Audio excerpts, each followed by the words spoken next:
Welcome into the Tech Ed Podcast. It is Matt Kirchner, and it is one of my absolute favorite episodes that we do every year. Believe it or not, this is the fifth rendition of our annual predictions episode, where we make the predictions of what we think is going to happen in and around STEM and technical education for the coming year. So this has become a little bit of a tradition and a staple among our audience. I'll give you a couple examples of how folks use this episode. I had a community college president who confided in me a little less than a year ago that he was on his way to a meeting with the state legislature, and on his way to his state capital, listened to the predictions episode to get some ideas about what he could talk about when it comes to trends in STEM and technical education. I had a chancellor of a major university tell me that she actually uses this episode and shares it out with her leadership team, and then they do a leadership meeting to talk about the trends. Doesn't mean they all have to agree on them, but to use that as a little bit of inspiration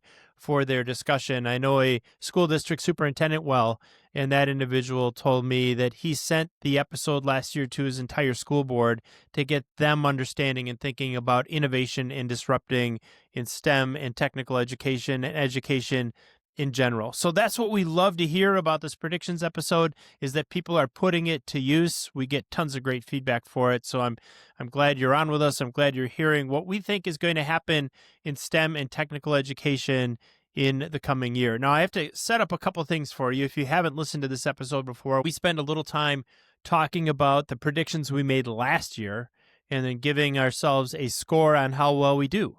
And I actually take that inspiration from two brothers, Brian and Allian Bolio, both economists, I should say.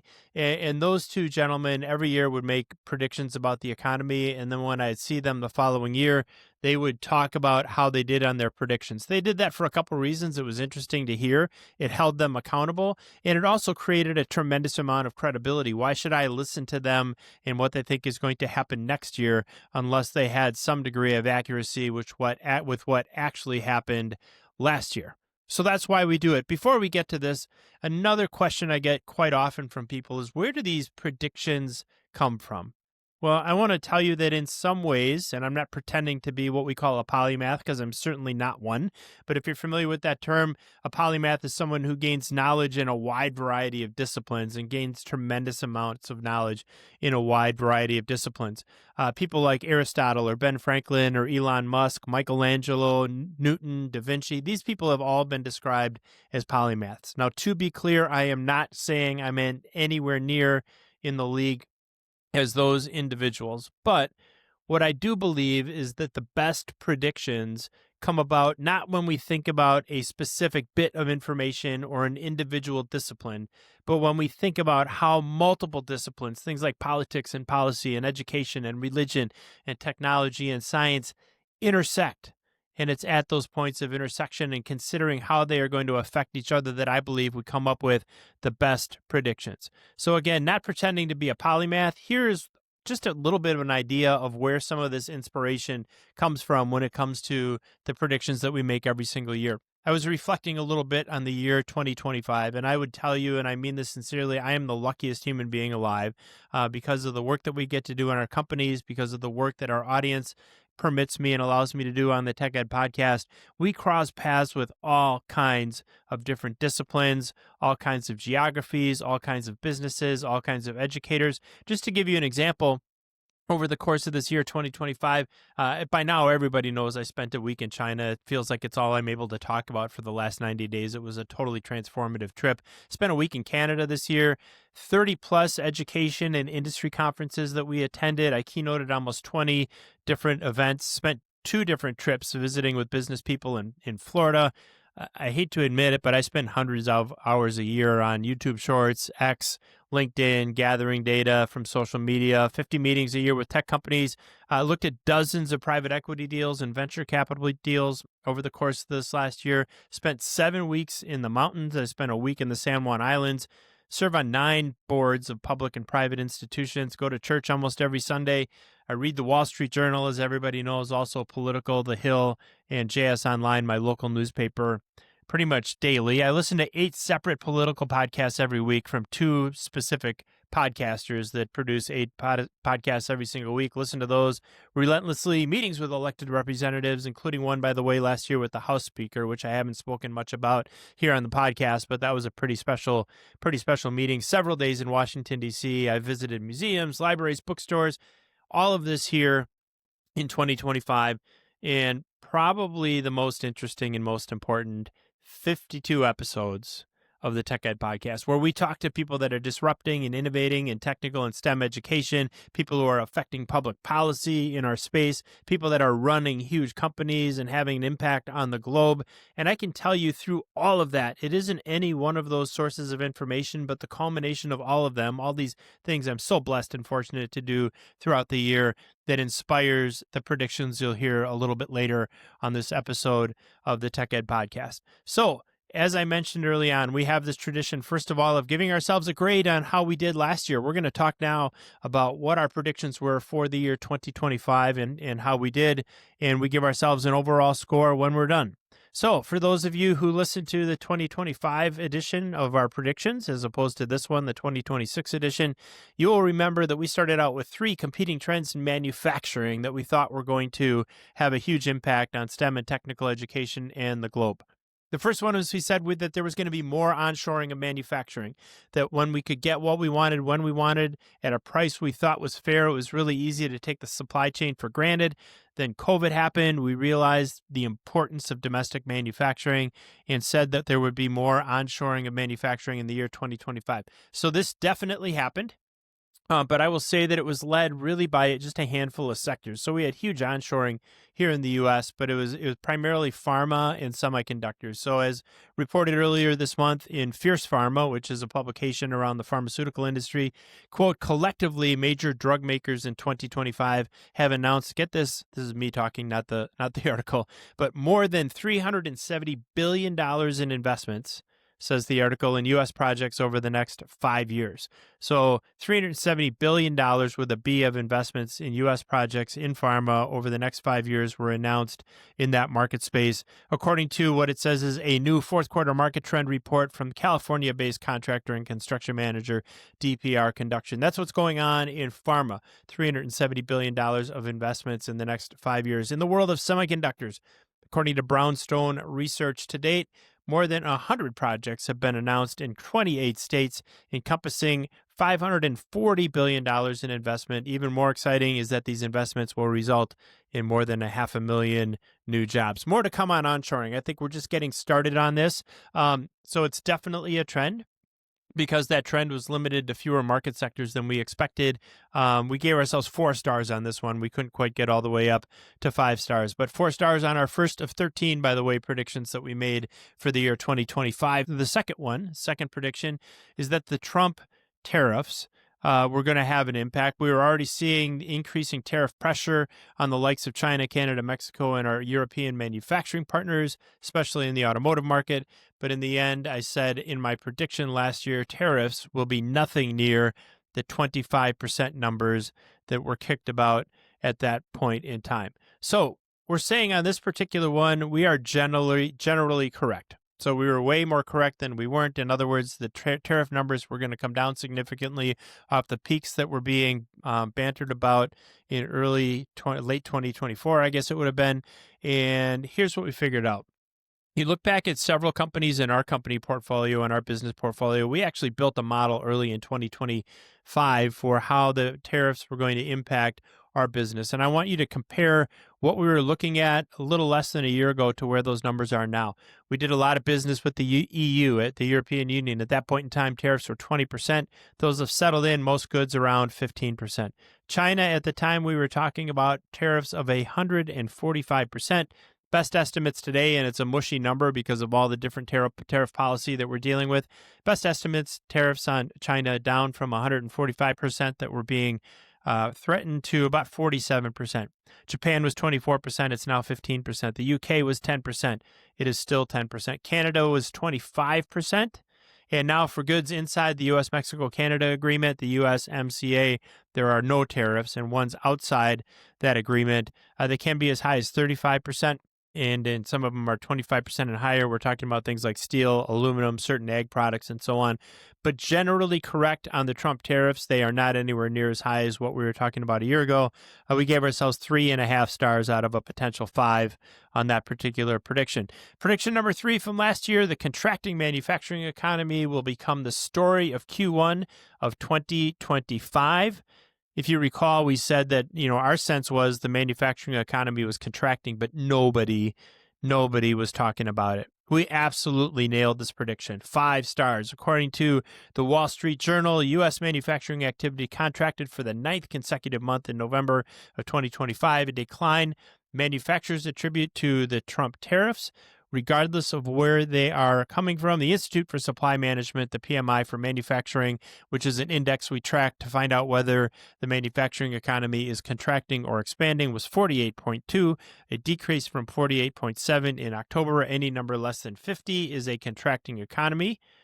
And this level was, in fact, below the 50 score that divides contraction from expansion. Another great example, the first paragraph from Deloitte, the big consulting company's manufacturing industry outlook for 2026. So this was published on November 13th of 2025, a little over a month ago as I record this. Quote, in 2025, the U.S. manufacturing industry faced a challenging economic environment. The Institute for Supply Management's Manufacturing Purchase Managers Index remained below 50 for much of the year, signaling contraction in the sector. Costs rose, employment fell. Remember those 4 words, because we're going to come back to that a little later. And manufacturing construction spending, an indicator of investment in newer expanded facilities, steadily declined. So that decline in the manufacturing economy that we predicted and we actually saw before anybody was talking about it, 100% happened in 2025. 5 stars for that one. Number 4 in our list of 13 predictions from last year, we'll see additional manufacturing layoffs in 2025. Well, the truth is that manufacturing layoffs did hold steady in the range of 150 to 150,000 per month, according to Federal Reserve economic data. We talked about that Deloitte report in the number 3 prediction, where we noted that, quote, costs rose and employment fell over the course of 2025. The Wall Street Journal, and everybody knows I read the Journal almost every day, their editorial board just this week as I record this episode, said one big statistical reason to suspect that tariffs are hurting jobs in the trend in manufacturing.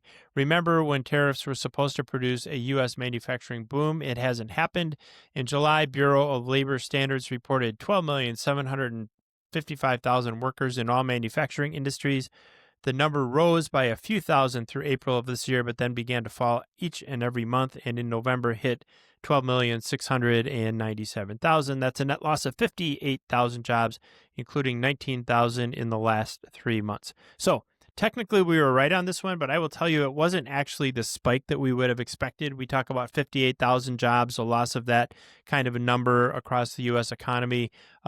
That is not necessarily wholesale layoffs. So as a result of that, we were willing to give ourselves 4 stars on our 4th prediction from last year. Number 5, last year we said for 2025, technical college enrollment would skew up and the average age at technical colleges would skew up. In other words, we're saying we're going to see growth in enrollment in technical and community colleges, and the average age of the students would skew up. We nailed the first half of that prediction, and I almost wish we would have made those 2 separate predictions. The first half of that technical college enrollment would skew up.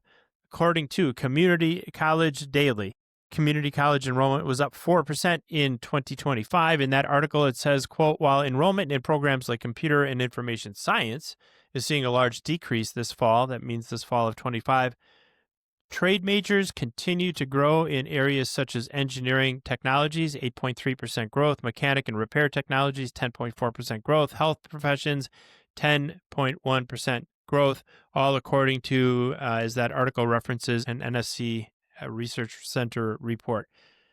Age, however, is holding steady at around 27 to 28 years of age. So the prediction that we made that the age would skew up actually didn't come to pass. But the reason that it didn't come to pass is really interesting. It's not because older people aren't coming back to school. In fact, is an article in the Wall Street Journal just this week cited an article by Claire Asenberry, quote, and this was the headline to the article, why workers in their 40s are going back to school. We are seeing more and more older Americans going back to school to sharpen their skills in an age when folks are worried about AI and other technologies maybe edging them out of the workforce.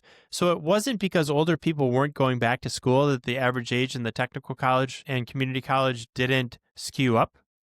It was because dual credit programs, which we are a huge fan of here at the Tech Ed Podcast, so high school students taking college level courses at their community and technical colleges and enrolling in those colleges as part of those programs and driving enrollment up, brought the average age lower, while incumbent workers coming back into the technical and community colleges had an impact on the other direction, and those two weighing against each other kept the average age about the same.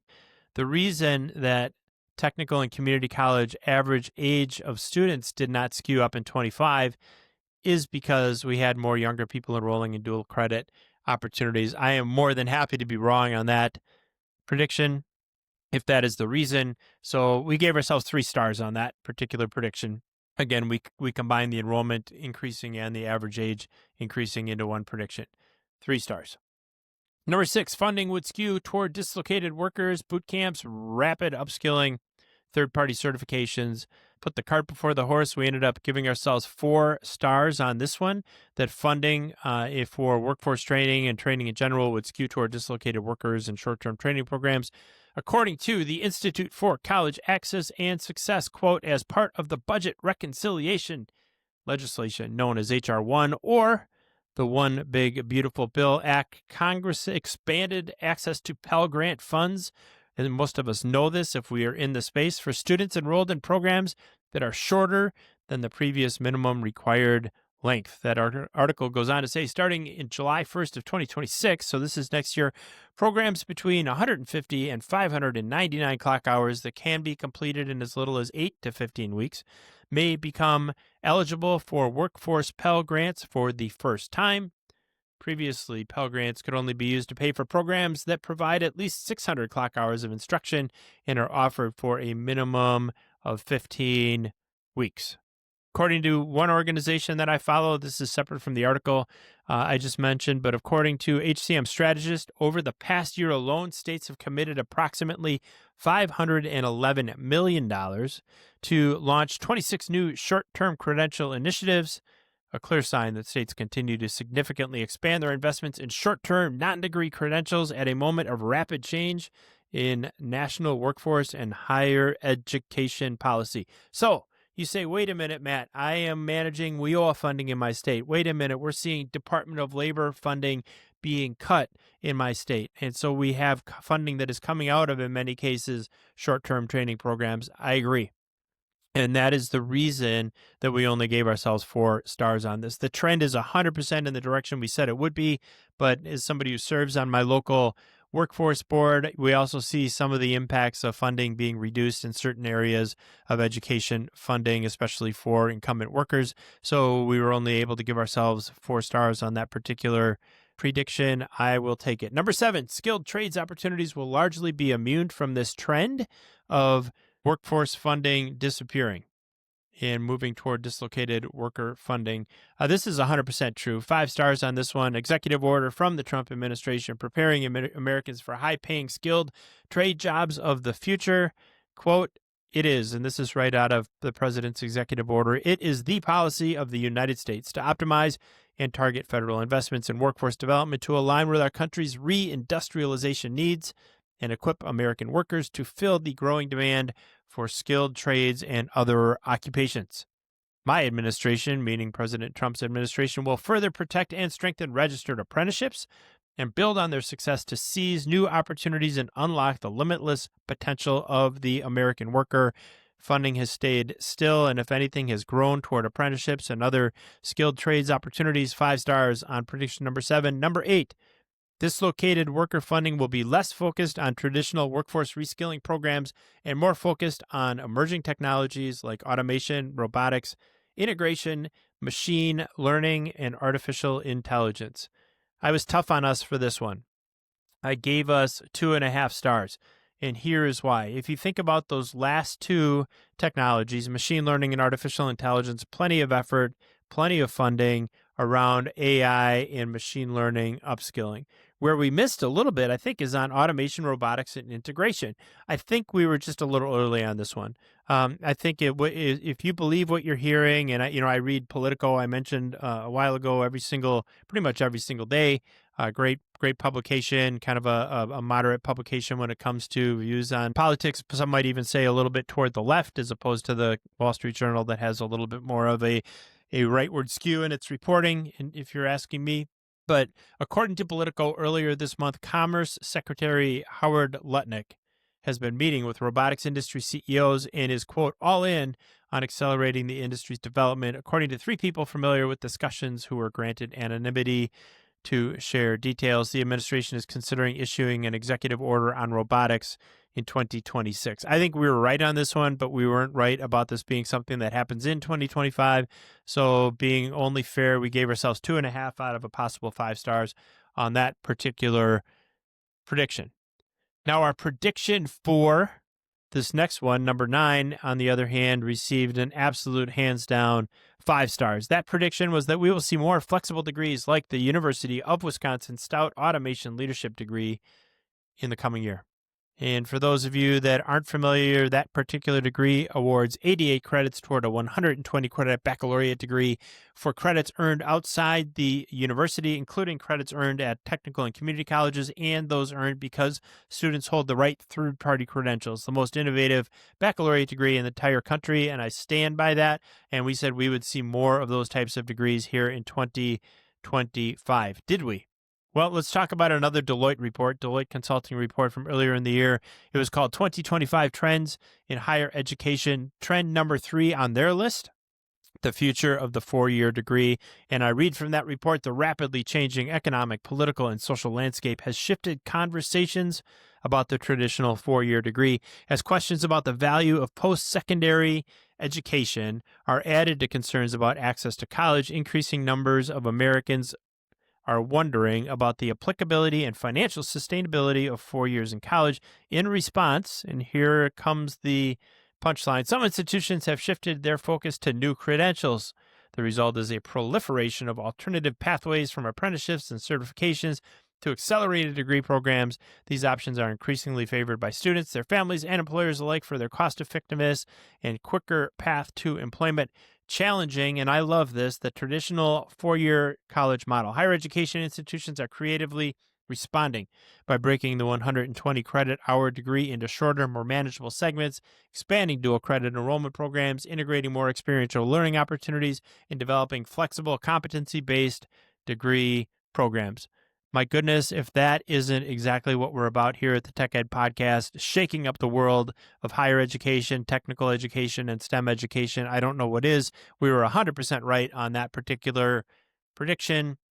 5 stars, and let's make them gold stars. Number 10, blurring the lines of technical colleges and universities both ways, meaning we're going to start to see less of a firm line between what is a 2-year degree, what is a 4-year degree, what is a technical or community college program, what is a 4-year university program. Back to the Community College Daily and an article from just 3 days ago written by Angela Kirstenbrock. According to the CCBA, which is the Community College Baccalaureate Association, and their national program list, there are now more than 737 workforce-focused bachelor's degrees in approximately 203 community colleges across the country. For just one example, they note there are significant teacher and healthcare workforce shortages in many states. Their community colleges are creating baccalaureate degree programs that directly meet these critical needs. These programs are affordable and accessible to everyone in the community and especially working adults. You're going to see more and more of that blurring between technical colleges and community colleges trying to offer baccalaureate degrees, and for that matter, 4-year universities trying to offer degrees and programming that appeal to working adults and shorter bits of competency-based learning. 4.5 stars for our prediction number 10. On to prediction number 11. Energy education would be a key education issue in 25. This one gets 5 stars as well. Spend any time looking at your newsfeed. One example from just a couple weeks ago, Washington, D.C., the Gulf Research Program of the National Academies of Science, Engineering, and Medicine announced today an award of $2.7 million to support 4 projects designed to prepare young adults in the Gulf region for high-quality careers in the U.S. energy sector. In Pittsburgh, September 25th, 2025 at the University of Pittsburgh. The headline says the University of Pittsburgh launches first of its kind undergrad degree in natural gas, renewables, and oil engineering. Drexel University, June 2025. Undergraduate research prepares physics majors for careers in, you guessed it, sustainable energy. Energy education is alive, on fire. People are innovating. We're trying more to find more opportunities to prepare the workforce at every level for these great careers. 5 stars on energy education. Prediction number 12. This one was that EV focus would not go away, but would evolve, and we would see a major focus on training for EV manufacturing, certifications for those working in EV manufacturing, continuous focus on battery technology, and a focus on infrastructure. Well, first of all, EV sales were not what we expected them to be this year. There's still people still buying EVs, but the truth of the matter is that according to Cox Automotive's EV market monitor for November of 2025, the new electric vehicle sales, estimated new EV sales totaled 70,255 units, down 41.2% from a year earlier, declining 5.2% from the month of October. We are buying fewer electric vehicles here in the United States, and there is no question about that. Our idea that focus would remain strong, hard to say that is what's happened.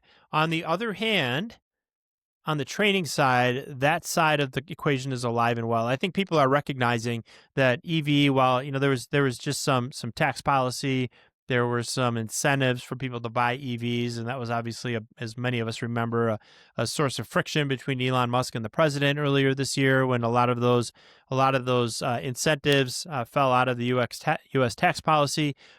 But people are buying few EVs. But I think people recognize that electrification over time is going to be a huge part of our future. I was just on a call yesterday with Mich Auto, which is the large statewide effort around mobility and electric vehicles in the state of Michigan, and several other organizations, talking about how we train for careers in EV and EV manufacturing, EV battery technology, EV precision inspection, EV battery manufacturing systems.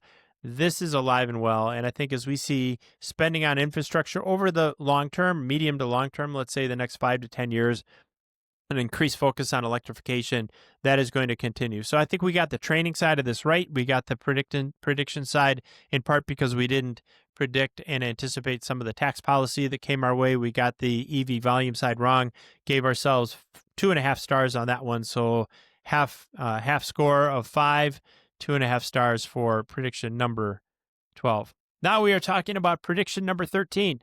And this was teaching applied artificial intelligence. Gave ourselves 4 stars on the move toward teaching artificial intelligence. According to the whitehouse.gov, in April, President Donald J. Trump signed an executive order to create new educational and workforce development opportunities for America's youth to gain interest and expertise in AI technology from an early age, and to enable the United States to maintain global dominance in the AI revolution. As part of that effort, President Trump established the White House Task Force on AI Education, which is establishing public-private partnerships to provide resources for AI education among K-12. Through these efforts, our nation's youth will have opportunities to cultivate skills and understandings necessary to thrive in the AI-driven workforce. So we are seeing more and more spending on artificial intelligence. Everybody's talking about artificial intelligence. Technical and community colleges are implementing programs around applied AI. We had Mike Bigley, who's the superintendent of the Whitehall School District, on with us not too long ago, talking about his emerging technologies lab, the incredible work he's doing in applied AI. I think our audience knows that I am both financially and personally invested in an effort called Discover AI, which is bringing incredible hands-on AI applied learning to K-12, particularly to high schools. Lots of this going on. I think we could be doing more. I think I would have thought it was a little bit further along, or would be, by this point in 2025, but a lot going on in applied AI. We gave ourselves 4 stars for that prediction. So how do we do? Those were our 13 predictions for the year 2025. Added up all those scores and took their average.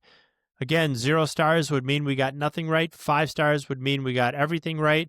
A year ago, by contrast, our average score for the predictions we made in 2023 for 2024, that score last year was 3.75 out of 5. This year we scored, if you were keeping track at home and doing the math, 3.92 out of a possible 5 stars. Not perfect. We don't expect to be perfect, but I will take 3.92, almost 4 out of 5 on our predictions for this year. So does that give us at least a little credibility heading into 2026? What is going to happen in STEM and technical colleges and community colleges and higher education and every level of education here in the United States for 2026? Here goes. By total coincidence, last year we had 13 predictions. This year we also have 13 predictions. That's not on purpose. It's just where we ended up. And again, these are all things that we see converging. So it's not looking at any one discipline. It's looking at those converging different disciplines and then seeing what those are telling us for 26. What is going to happen in the year 2026 in STEM and technical education? Number one of 13 projections is that we are going to finally get over this argument about generative artificial intelligence in education, right? So I just picked a couple of headlines, a handful of headlines I saw from the last several weeks that showed up in my newsfeed. According to Fortune, quote, Gen Z is on the fence about AI in the classroom. That's a good thing.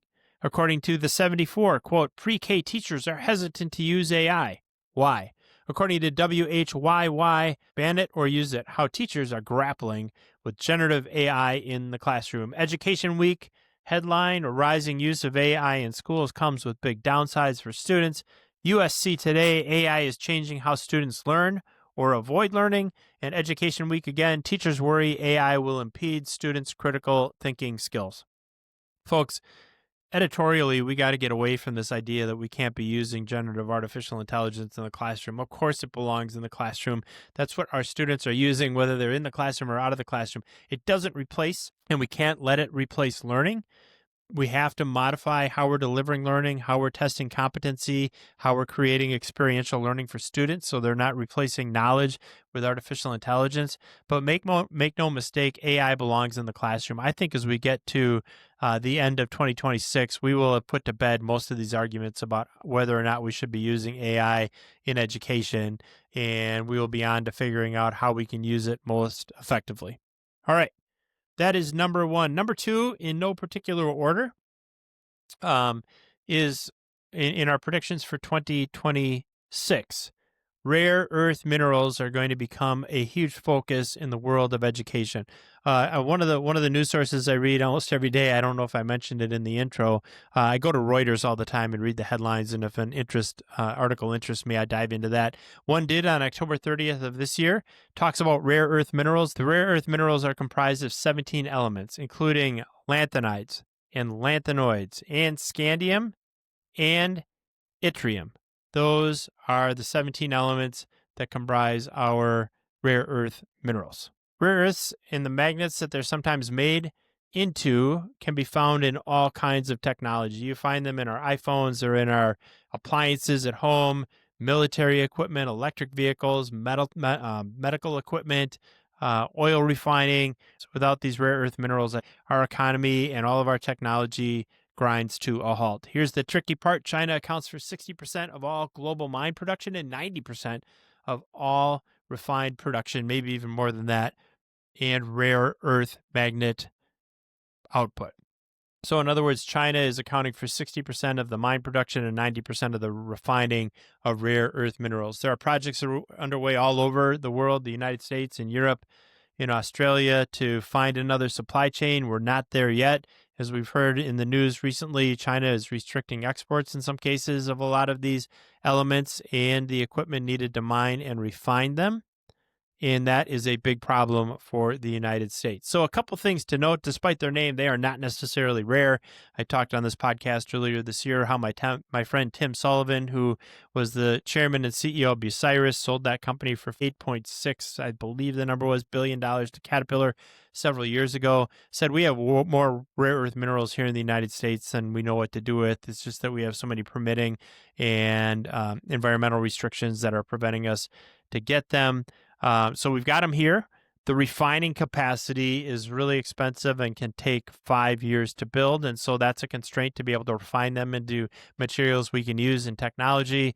That is no small order, and it takes time to do that. And then it's a question of talent. I've talked about this on the podcast as well. Had a meeting with Secretary of the Interior, member of the President's Cabinet, Doug Burgum, in the fourth quarter of this year, 2025. And we talked about, he said, look, we're graduating 36,000 lawyers a year in this country. We only graduated 300 metallurgical and mining engineers in the whole United States in the last year. When my friend Todd Wanick was on the podcast several weeks ago of Ashley Furniture Industries, he talked about being in China and seeing schools where they are training tens upon tens of thousands of people with these talents. Here we're graduating 300.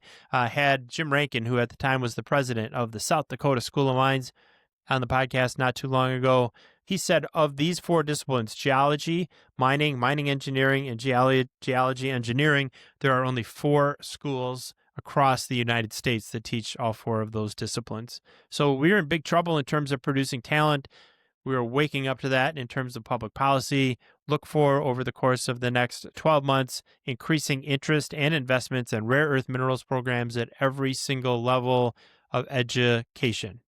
Okay, prediction number 3. Taking place in STEM and technical education for 2026, growing opportunities in geographic information systems. So geographic information systems, the combination of 2 technologies, it's really geographical features, or think of maps in the simplest form. So think of maps and then combining that with tabular data or labeled data so that we can pull data from both a map and we can pull data from a database to create all kinds of interesting insights and analyze and assess real world issues. There's all kinds of examples of where this technology is taking place. You're seeing it in emergency response and urban planning, management of the environment, transportation, distribution, logistics, public health, agriculture. So it's really taking huge amounts of data and it is combining it with the knowledge of maps and the technology related to maps to draw all kinds of conclusions. So think about an example. Most of us, I suppose anybody who's listening to this podcast, lived through COVID. If you think about those days of trying to figure out where people were getting sick and how they might be getting sick and where they were in proximity to other individuals and how a virus might be spreading. I mean, you need to take 2 things. You need to take both the knowledge of maps and geography and a knowledge of information and data and put those 2 things together.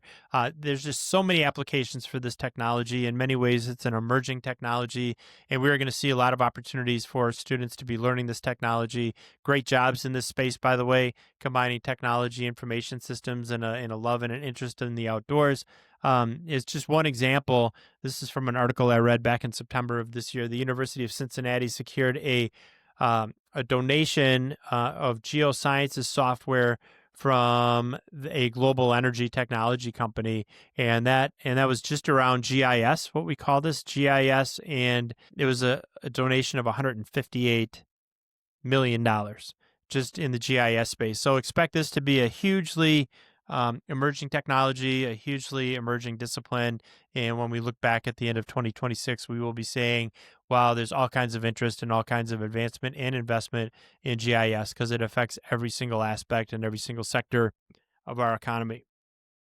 Going out on a limb in a podcast around education and a topic that you would never think anybody would bring up, but we are going to bring it up, and that is defense technology, right? One of the most interesting news stories I watched over the course of all of last year was a 60 Minutes episode on a guy named Palmer Luckey. A lot of you know who Palmer is. He actually is responsible for creating Oculus Rift, the VR headsets. Palmer Luckey, his company Anduril Industries, and they are doing all kinds of crazy stuff in the world of defense. Like as forward-thinking and as off the wall as somebody like Elon Musk is, this guy is the same way when it comes to defense equipment. So things like, and I'm just going to read off a few of them: tactically integrated unmanned aerial systems, unmanned combat aerial vehicle quadcopters, drones using vision systems, air-breathing cruise missiles, autonomous underwater vehicles, ground-based sensors, autonomous submarines, and the list goes on and on. This technology is a huge growth area in our economy. I think we all know that. And regardless of what people's opinions are about, military action and all those kind of things, you have as many opinions as you do people living here in the United States. The truth is, being able to defend ourselves in an age of technology is something that I think most Americans would agree is important to us, especially as the world becomes more dangerous, especially as our adversaries are investing in this technology and growing. We have to make sure that we're keeping pace and staying ahead. Now, look, we're not going to bring a bunch of students in and put them in a class in K-12 to teach them about AI-driven munitions, right? I mean, that's not appropriate. We're not going to do that. I get it. But we can teach a lot of these technologies in ways that transcend the world of defense and aren't necessarily focused on defense contracting and on the defense industries. Examples of those are teaching the edge to cloud continuum, teaching drone technology, teaching UGVs, teaching aerospace, teaching advanced materials, teaching aspects of biomimicry. We'll talk about that in just a moment, but all kinds of ways we can teach the competencies, the skills, and the knowledge that will be valuable when it comes to making sure that we are protecting our way of life and protecting the United States of America. So keep an eye on that and how we can teach defense technologies at every level of education, certainly technical and community colleges, certainly our university programs. When it comes to engineering and technology, defense technology will play a major role in education in the year 2026, even if we call it something else. So we'll wait to see what kind of buzzwords we come up with. But when we look back at this on 2026 and we judge ourselves, if we get 5 stars for this one, it'll be because we found ways to, and educators found ways to introduce this technology and grow this technology in our programs around the United States of America. Number 5, this is a hot button for me. Number 5 in our 13 predictions for 2026, entrepreneurship and the ownership economy, right? And listen to what I say here, and this isn't original. I've heard it a bunch of places over the course of this last year. People who own houses, people who own buildings, people who own businesses don't riot in their own neighborhoods. Who among us hasn't been heartbroken by seeing somebody turn over a car or burn down a building or riot in their own neighborhood for whatever reason, whether they think it's a good reason or a bad reason? It's heartbreaking to see something like that happen. The truth of the matter is, when people own assets, when they own their cars, when they own their houses, when they own their buildings, when they own their businesses, they don't want to see those things destroyed, and they will protect them. It's only when people don't recognize the value and the importance of ownership, of building wealth, of building equity, that they behave in ways like that. So the truth of the matter is, politics aside, concentration of ownership here in the United States has been consolidated in the hands of too few people.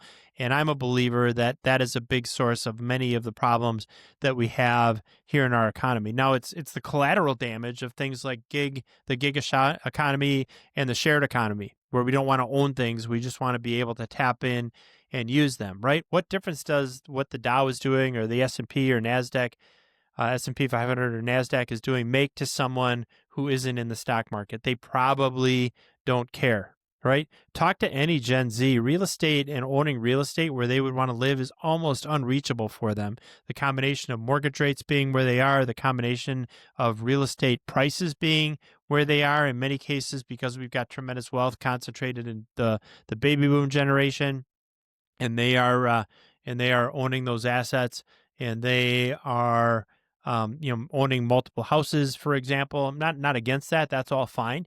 But these assets have gotten so expensive that they're out of reach for many young people. And when we don't have an ownership economy, when people don't see the way or the opportunity for them to own or run a business, that creates all kinds of challenges in an economy. I think people are waking up to this. I think people are understanding. You can even see some of the public policy coming from the administration now with, longer mortgages and so on. You could argue for or against those, and I've got mixed feelings. But a lot of that is around, how do we create more of an ownership opportunity, an opportunity to build wealth among people who are, maybe younger millennials, Gen Z, those that come later. That's going to be a big focus in education. So watch for, in STEM and technical and career education, a focus on ownership and a focus on entrepreneurship over the course of 2026. Number 6, we lumped these two technologies together, quadrupeds and humanoids, right? I saw a ton of this in China. We visited 26 tech companies in 6 days, probably 8 humanoid robot companies. Quadrupeds, by the way, are those 4-legged dogs that you see a lot of times. I will tell you, we haven't gotten this right yet here in the United States, in our industry, in our general markets, or for that matter, in education. You see these things at the technology trade shows, and educators get wowed by, a humanoid that's boxing or four-legged dogs running around. I mean, that's fine, and it's kind of cute, and it certainly is a great gimmick to get people into a trade show booth if you're somebody that is selling that kind of technology. Very, very few educators, if any, are using that to teach the kind of things that we need to be teaching in the edge to cloud continuum. It's one thing to have a little robot that runs around in boxes and we're using remote controls to control that robot. That isn't anything more than kind of a high-powered physical video game. There's not a lot of learning going on there. The real opportunity in those spaces is going to be in teaching edge to cloud continuum, advanced materials, autonomous systems, battery technology, biomimicry, compute, global positioning, electrification, LiDAR, smart sensors, vision systems, telemetry. We can teach all these on these technologies. Nobody's quite figured out how to do it well. Again, there's still gimmicks and toys, but expect that to change, especially as that technology advances to the point where we start to see it in manufacturing and industry. So quadrupeds and humanoids, not just seeing them in education because we see them all the time. It's just there's not a lot of learning there yet. Expect us to see and place learning around applicable technologies in and around those technologies. One of the things I've mentioned already twice on this podcast, and I actually said a little while ago we'd get to it, and if that word occurs to you and you're right about the word that I'm thinking of and about our seventh prediction for the year 2026, that word is biomimicry. And this is something that's fascinated me for a long, long time. The whole idea is that we can take inspiration from nature and use it in the world of design. There's some really, really good examples.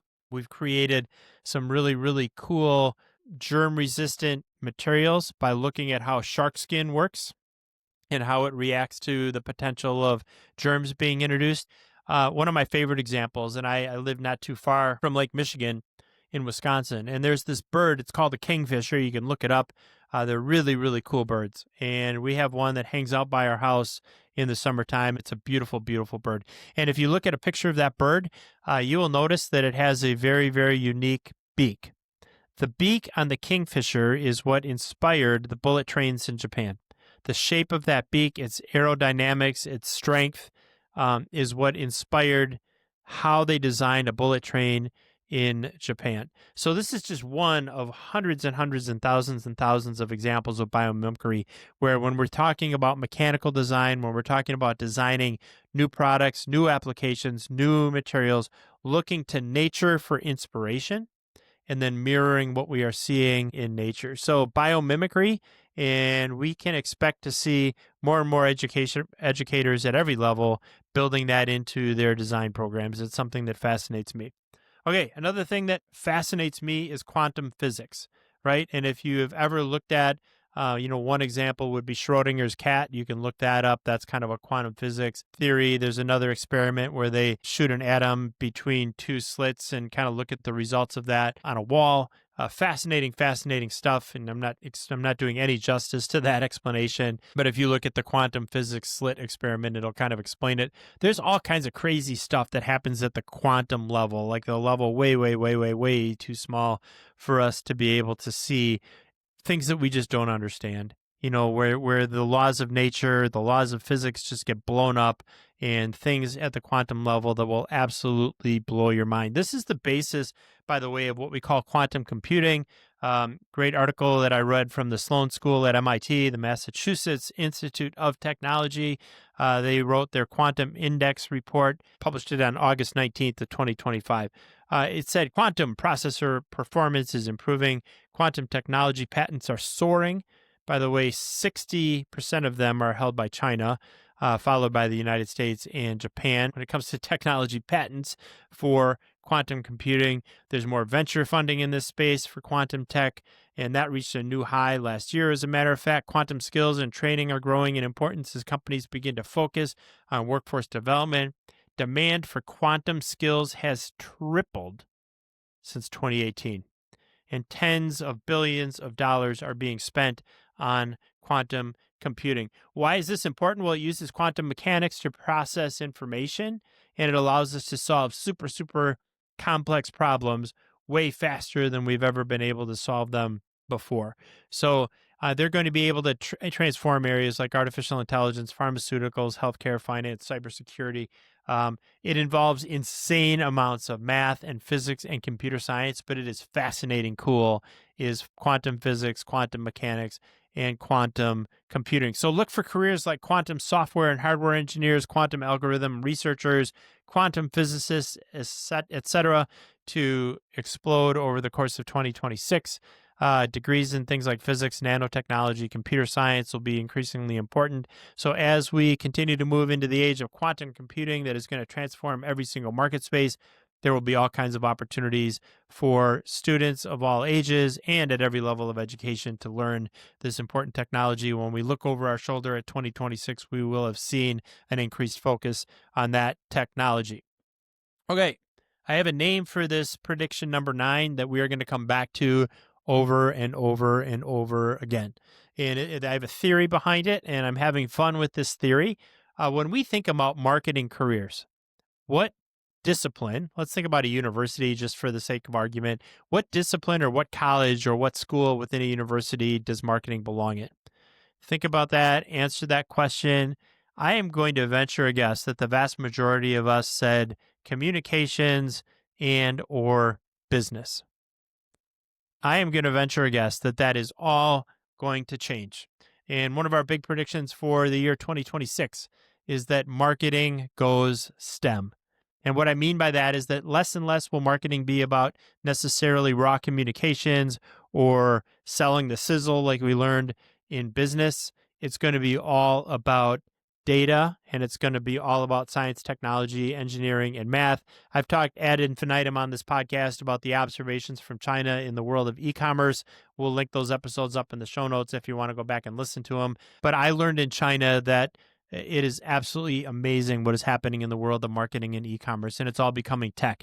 As Todd Wanek, the CEO, as I mentioned before, of Ashley Furniture Industries, said when we were reflecting on our trip to China when he was in this space on the Tech Ed podcast, he said that traditional marketing is dead.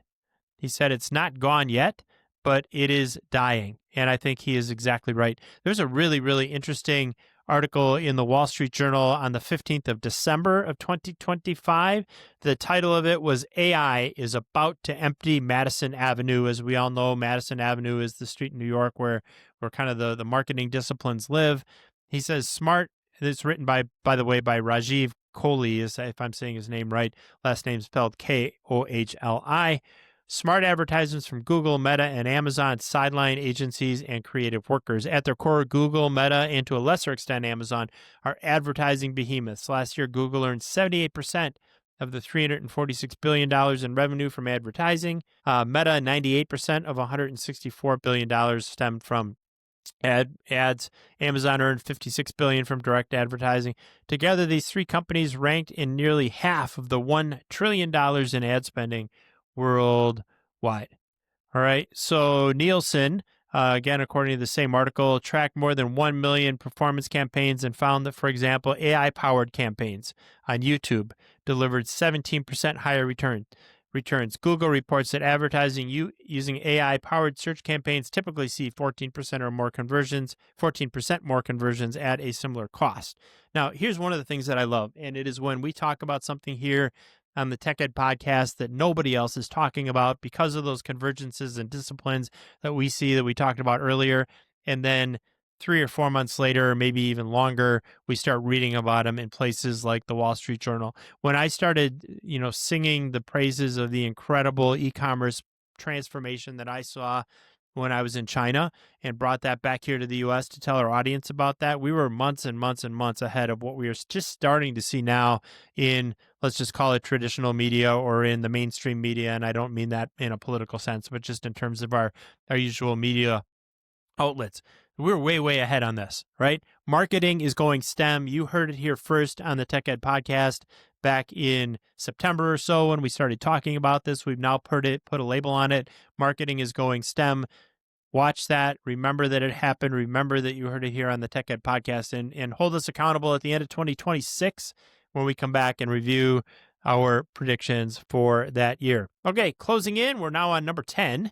Number 10 on our list of 13 predictions for 2026, and that is the rise of the smaller universities, right? I talked, I think a year ago, probably, it might have even been in the predictions episode.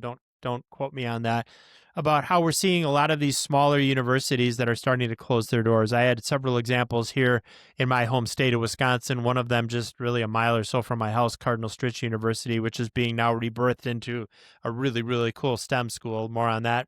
In fact, I think we had the CEO of that school, Abby Andrich, on the podcast. I'm off on a tangent. We'll come back. The truth is that we were seeing smaller universities starting to shutter themselves. We're going to continue to see that, right? I mean, we are in a world of declining enrollment. We're in a world of changing perceptions about higher education. And we know that space, especially when it comes to four-year degrees, is going to be more and more competitive in the coming years. And a lot of us have made the prediction, including myself, that is going to be particularly hard on our smaller institutions, schools that have 1,500, 2,500, maybe 5,000 students, maybe a little bit more. I'm starting to turn my opinion on that a little bit, and I'm going to tell you why. One of the things that I believe is really, really important in higher education is that universities, we just know that they have to morph. We talked already on this podcast about shorter term competency-based learning, about dividing learning into smaller bites, about going after incumbent workers and showing them how we can provide not necessarily a baccalaureate degree. It's still fine if they want to work toward that, but to reskill them and upskill them in this age of really rapidly transforming economies. What I'm starting to see, and I spend a lot of time with higher educators, a lot of time with chancellors and provosts and vice presidents of universities and deans and others, the right smaller institutions are innovating way faster than the big ones.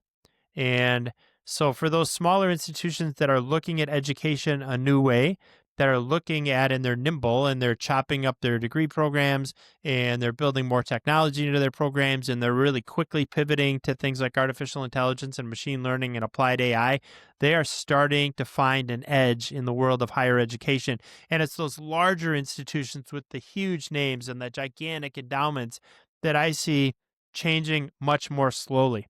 So they're blaming things like ABET, they're blaming things like the Higher Learning Commission, the HLC, for not being able to pivot, and they're finding excuses. And a lot of times they have entrenched faculty, and people are way too hung up on things like tenure.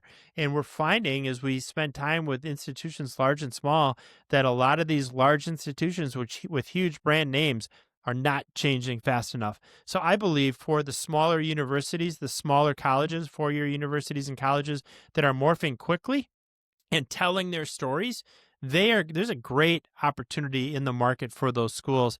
And in many cases, they will, if they do this right, get the edge on the on the larger institutions. So mark my words, by the end of 2026, we will be example after example after example of small, nimble institutions that pivoted in a way that allowed them to remain relevant, where some of their much larger brothers and sisters did not.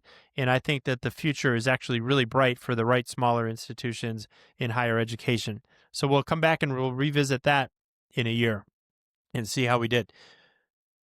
Number 11, nuclear energy is going to be huge in the year 2026. So we're just starting to hear some of this stuff. I talked about that book, Breakneck. In fact, Todd Wanick and I talked about it when he was on as a book by Daniel Wang. We're going to get Dan on the podcast here sometime in 2026 if I have anything to say about it. It was a great book. It's called Breakneck. Just all these fascinating examples. In 1991, China had their first nuclear power plant, and it started producing electricity. By 2024, China had caught up to the United States in the number of nuclear plants, 55 and 54 respectively. The United States has just one nuclear reactor under construction. 31 are under construction in China. The only U.S. nuclear plant in the 21st century to be built took 15 years and cost $30 billion with a B. In August of 2024, China's nuclear authority approved construction of 11 new reactors, which are all collectively expected to cost about the same amount as that one reactor in the United States. So the truth of the matter is that we are losing ground in the U.S. to China when it comes to nuclear power, and we are starting to see a huge focus on this. As data centers proliferate, we'll talk about that in a little bit, as other sources, other consumers of energy continue to come on the grid, our need for energy here in the U.S. has never been greater. And in my belief, our ability to create clean, efficient, safe energy using nuclear is a better solution than anything else available to us. IEEE Spectrum wrote an article, the headline, U.S. plants largest nuclear program since the 1970s.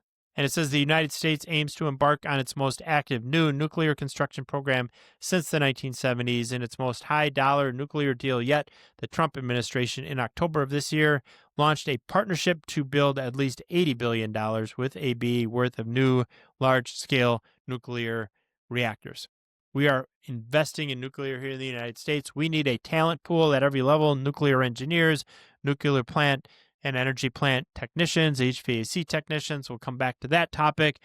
All of these career opportunities. We had Patrick O'Brien of Holtec International, a huge player in the nuclear space, on the podcast earlier in 2025. We will link that episode up if you want to hear about the amazing transformation toward nuclear here in the U.S. and the incredible career opportunities that await those with the requisite skills and abilities. Educators will wake up to this. Some of them already are. We will see huge investments in 2026 in nuclear technology and education.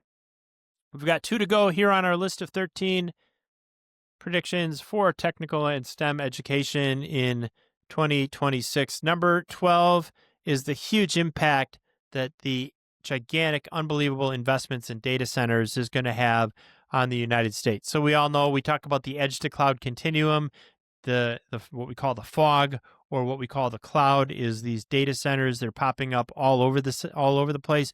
Just this morning, as we record this episode of the podcast here on the 19th of December, headline in my hometown paper, quote, Vantage Data Centers officially broke ground on the company's $15 billion Lighthouse Data Center campus for Oracle and OpenAI in the city of Port Washington. It is about 25 to 30 miles north of the city of Milwaukee in southeast Wisconsin, give or take.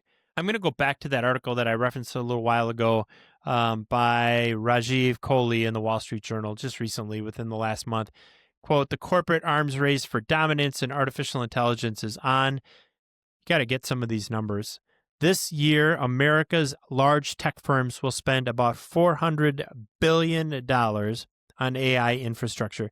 NVIDIA CEO Jensen Huang estimated that $3 trillion with a T to $4 trillion will be spent on AI infrastructure by the end of this decade. That is an unfathomable number.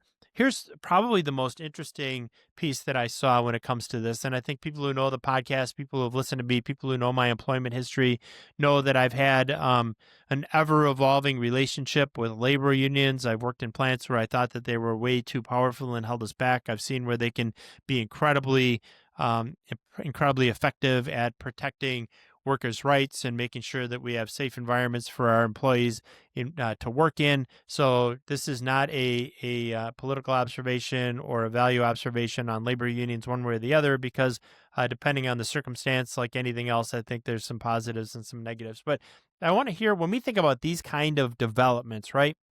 A huge data center being built in my home state of Wisconsin for all kinds of reasons, why they're popping up all over the Midwest, mainly related to national security and physical security and climate.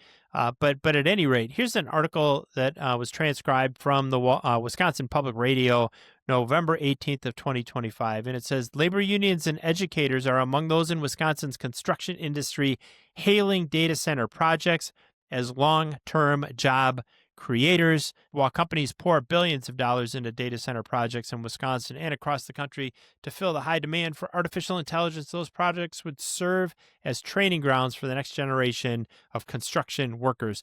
This gentleman by the name of Pat Nilsson is the Executive Secretary Treasurer for the North Central States Regional Council of Carpenters. He represents nearly 27,000 union members from 6 states. Here are the quotes on Wisconsin Public Radio's Wisconsin Today. Quote, Nilsson said the boom in data centers and AI technology is essentially guaranteeing long-term work for trades workers like his union. And this is him speaking. Data centers are so big and they need such a workforce that it gives us the opportunity to go out and recruit.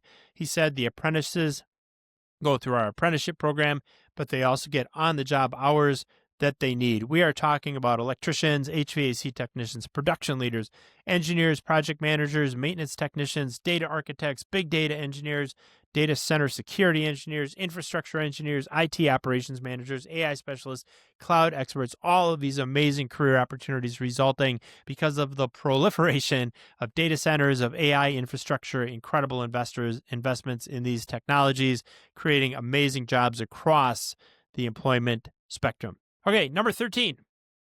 Number 13 on our list of 13 projections and predictions for the year 2026 is smart HVACR. That's right, smart heating, ventilation, air conditioning, and refrigeration. We talk a lot in this podcast about opportunities in electromechanical technology, robotics, automation, advanced manufacturing, artificial intelligence, machine learning, not as much as we should about the incredible career opportunities in HVAC. And we are going to see a huge renewed focus on these technologies and on these careers, not just because they're great careers when it comes to commercial HVACR, as they call it, not just because they're great careers when it comes to residential HVACR, but because of this huge growth in data centers and data technology.